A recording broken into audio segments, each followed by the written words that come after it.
भगवान शिव जी की कथा को पूरा सुनिए, जिससे आपके जीवन की सभी समस्या दूर हो जाएगी। और आप इस चैनल पर नए हो तो वीडियो को लाइक और सब्सक्राइब जरूर कीजिए। तो चलिए कथा को शुरू करते हैं।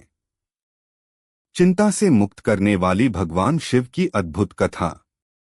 इस संसार में ऐसा कोई मनुष्य नहीं है जो कभी चिंता से न गुजरा हो। कोई धन की चिंता करता है, कोई संतान की, कोई भविष्य की, कोई रोग की, तो कोई मान सम्मान की।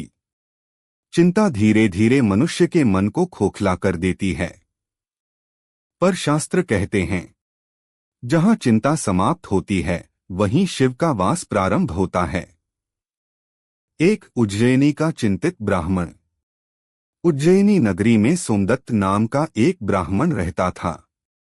वह विद्वान था, धर्मनिष्ठ था, पर अत्यंत चिंतित। उसकी चिंता का कोई एक कारण नहीं था। कभी धन को लेकर, कभी पत्नी के स्वास्थ्य को लेकर, कभी भविष्य की आशंका को लेकर। वह हर समय सोचता, अगर यह हो गया तो क्या होगा, अगर वह न हुआ तो कैसे जीऊंगा। रात को नींद नहीं आती, दिन में चैन नहीं। उसके चेहरे की रेखाएं बता देती थीं कि उसका मन भारी बोझ ढो रहा है। दो, चिंता का शरीर पर प्रभाव। धीरे धीरे सोमदत्त का शरीर भी कमजोर होने लगा। वैद्य ने कहा, रोग शरीर में नहीं मन में है। पर मन का रोग कौन ठीक करे। एक रात वह शिवालय में गया।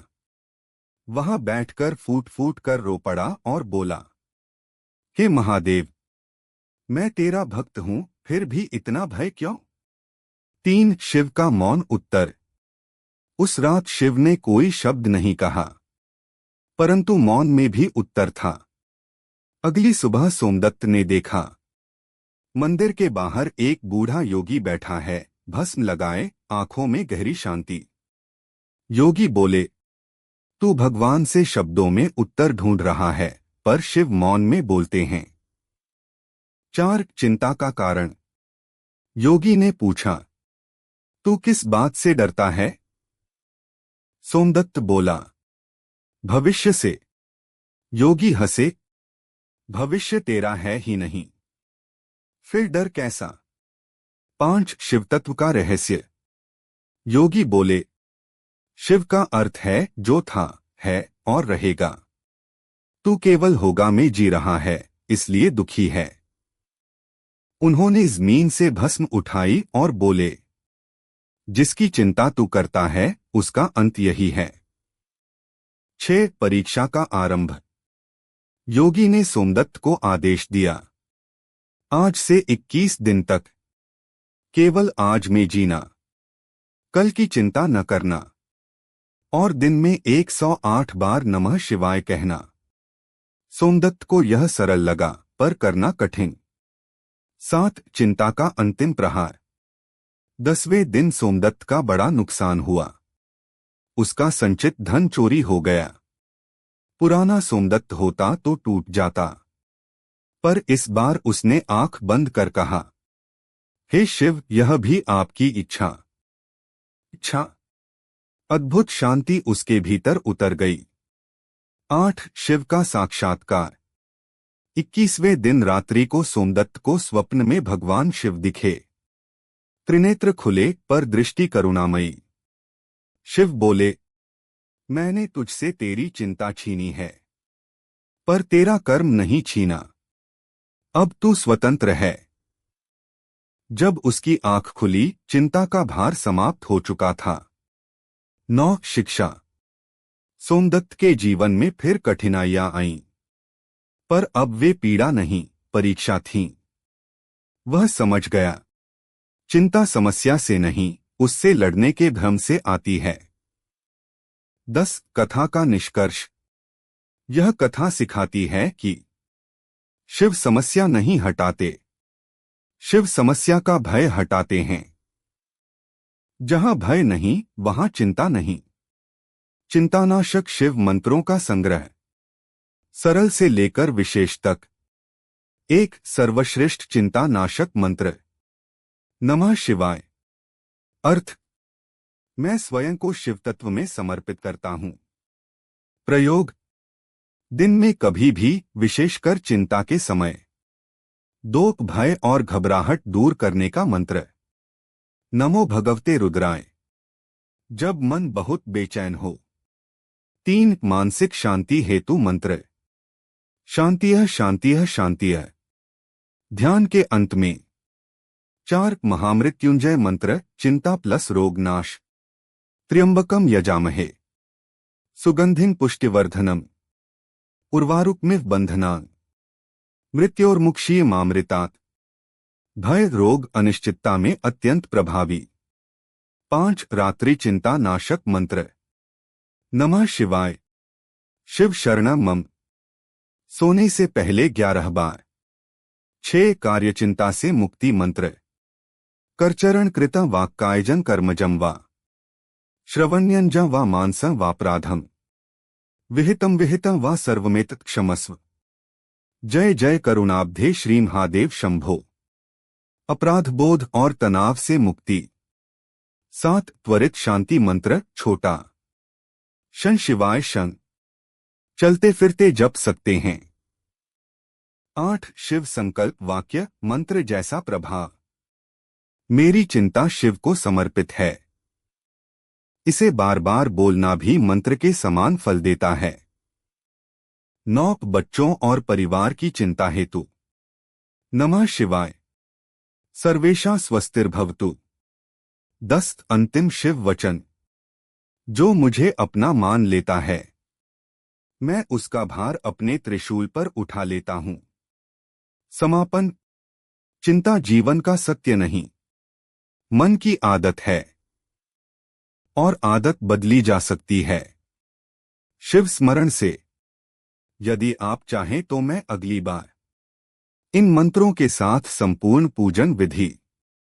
7 दिन का शिव चिंता मुक्ति व्रत। दिन का शिव चिंता मुक्ति व्रत एवं साधना। यह व्रत उन लोगों के लिए है जो बहुत सोचते हैं, जिन्हें नींद नहीं आती, जिनका मन बार बार डर से भर जाता है। यह कोई कठोर व्रत नहीं, मानसिक शांति का शिवपथ है। दिन 1 चिंता को पहचानने का दिन। सुबह स्नान के बाद शिव को जल अर्पित करें। 11 बार नमः शिवाय।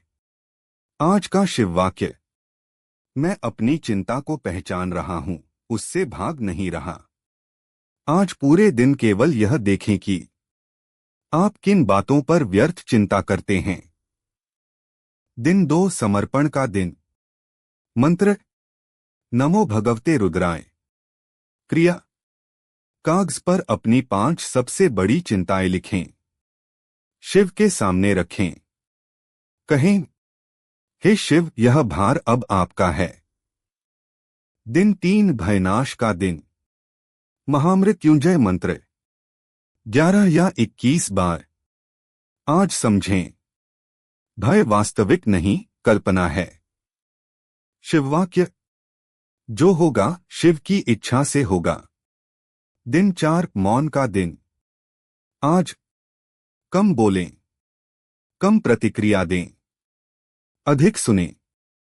शिव मौन के देवता हैं। मंत्र मन में। शं शिवाय शं। दिन 5 विश्वास का दिन।